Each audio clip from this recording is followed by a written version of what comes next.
Indian public higher secondary school Bhairav चौराहा तितला कुशीनगर।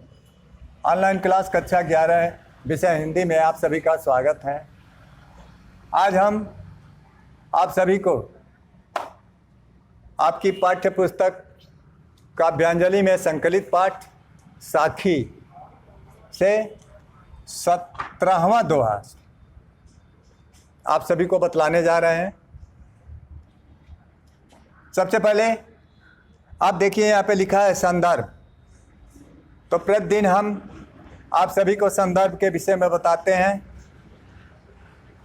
आज भी थोड़ा सा इसके विषय में बतला देते हैं कि संदर्भ लिखते समय हम लिखेंगे कि प्रस्तुत दोहा हमारी पाठ्य पुस्तक काव्यांजलि में संकलित पाठ साखी से लिया गया है। इसके रचयिता संत कबीरदास जी हैं। इतना लिखने के बाद प्रसंग में आप इसको पढ़ेंगे। पढ़ने के बाद इसके मतलब को समझेंगे कि किसके विषय में लिखा है। तो यहाँ पे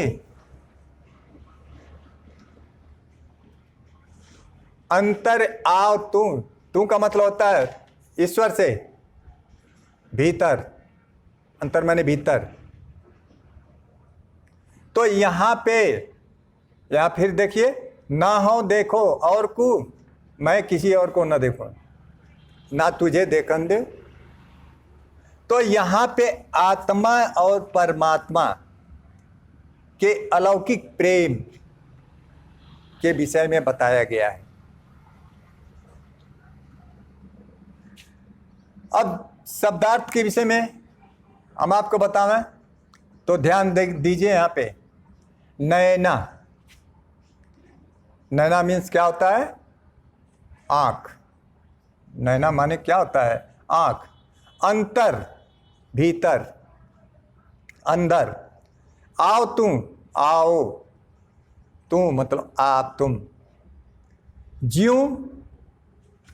ज्यों ही, हाँ मैं, नैन आँख, झपे बंद करूं।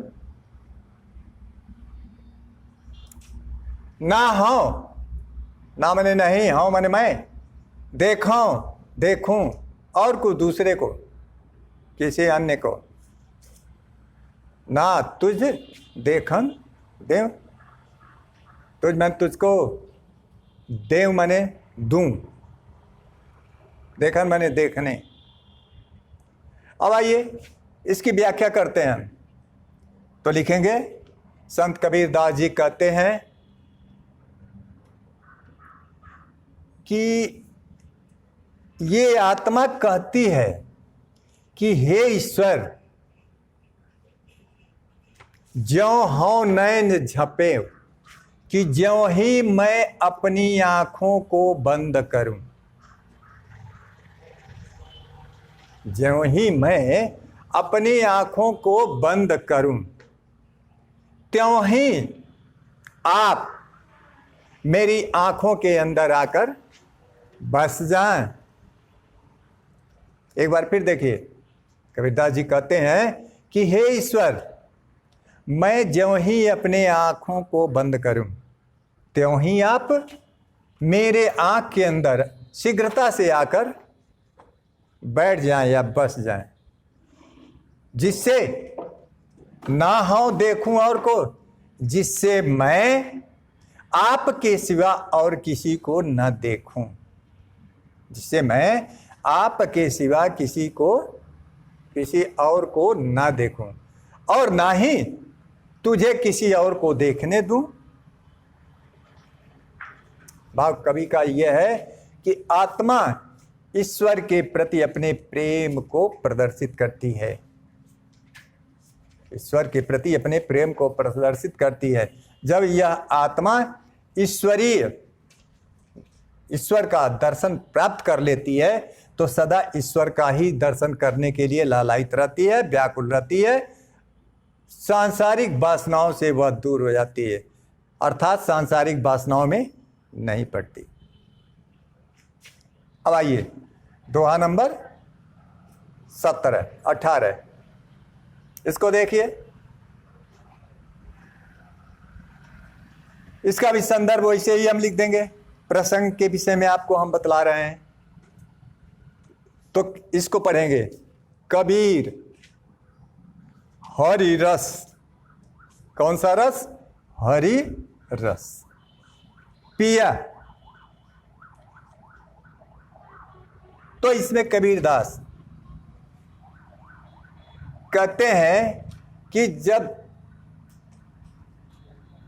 ईश्वरीय आनंद की जब प्राप्ति हो जाती है तो फिर इस आत्मा को इस संसार से मुक्ति मिल जाती है, फिर इस संसार में उसको आना नहीं पड़ता है।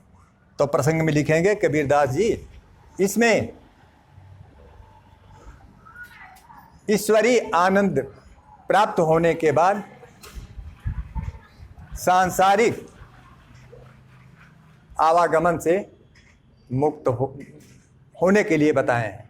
ऐसे लिखिए कि इसमें कबीरदास ने ईश्वरीय आनंद को प्राप्त करने के बाद सांसारिक वासनाओं के चक्कर में यह आत्मा नहीं पड़ती, इसके विषय में बतलाए हैं। अब देखिए, व्याख्या के पहले आप यहाँ पे पढ़ लीजिए, शब्दार्थ को जान लीजिए।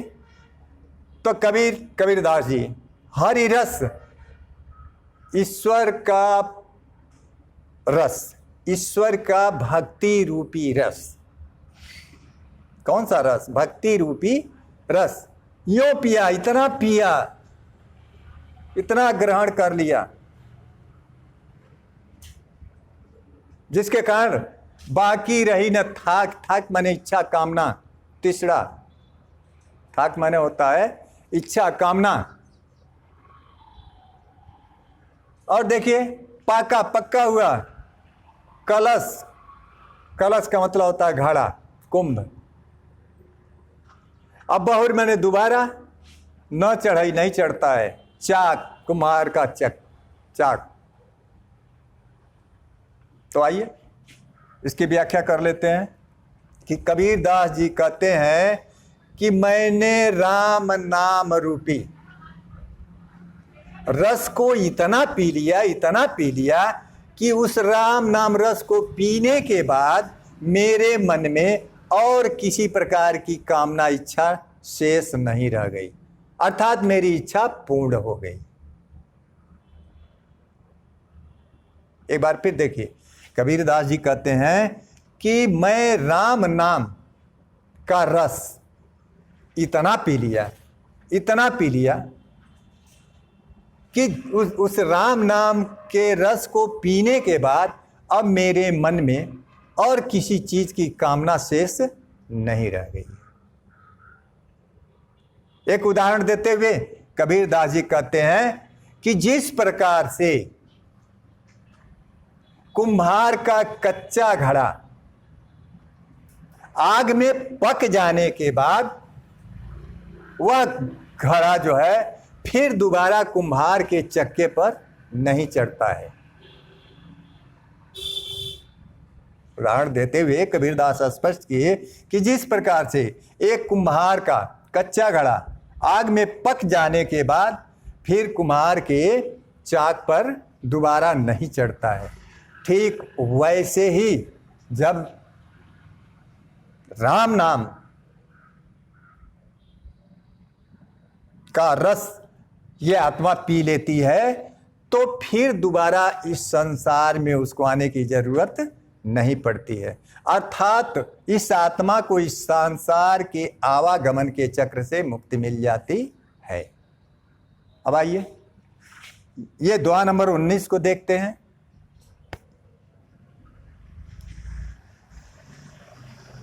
इसका भी संदर्भ वैसे ही लिखेंगे।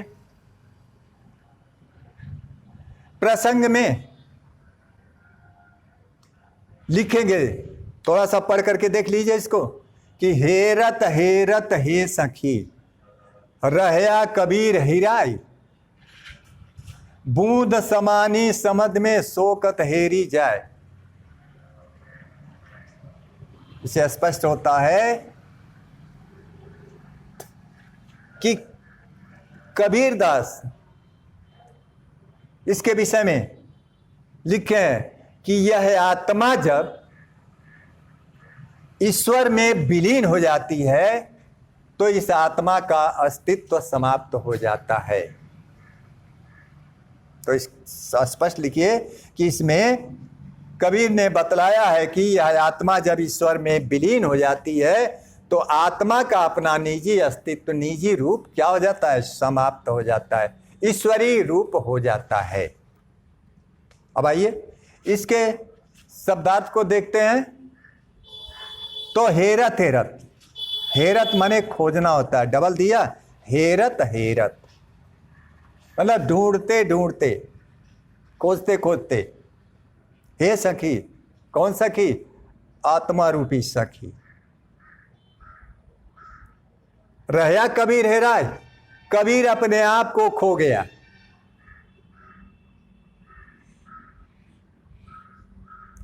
हेराय माने खो गया। फिर देखिए बूंद, बूंद माने पानी का एक बूंद। समानी माने समा जाता है किसमें? समदमय। समद तद्भव शब्द है समुद्र का।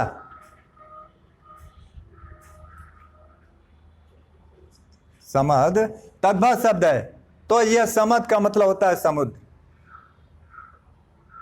सो माने वह, कत माने कैसे, हेरी जाए, कैसे खोजा जा सकता है। तो आइए अब इसकी व्याख्या हम करते हैं। कबीर दास जी कहते हैं कि हे आत्मा रूपी सखियों, हे आत्मा रूपी सखियों, ईश्वर को ढूंढते ढूंढते मैं स्वयं ही ईश्वर के स्वरूप में विलीन हो गया, खो गया।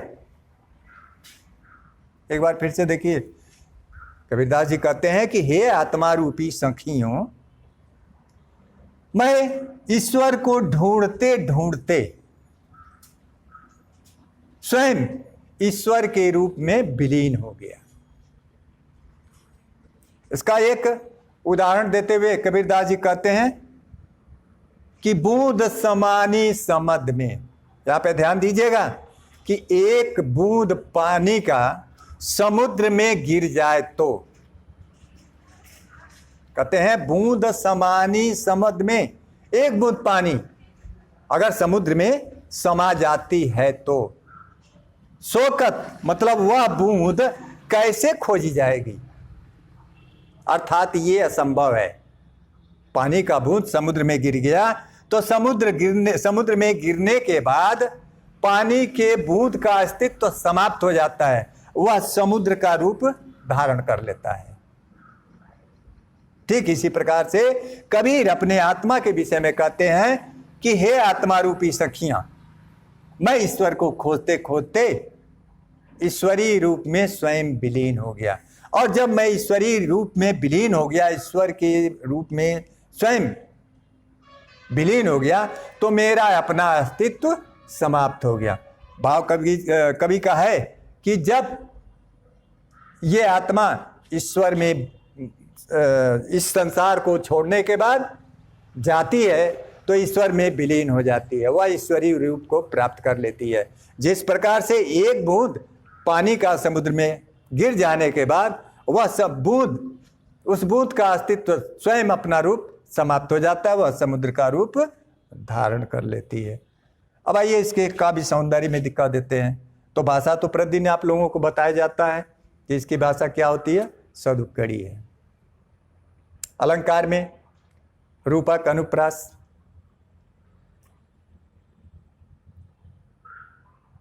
इसका रस कहेंगे शांत है, गुण कहेंगे तो प्रसाद है, शब्द शक्ति कहेंगे तो लक्षणा है, और दो छंद इसका क्या है, दोहा छंद है। इस प्रकार से इन तीनों दोहाओं का हमने आप सभी के सामने व्याख्या किया। अगले दिन के लिए धन्यवाद। कई मिनट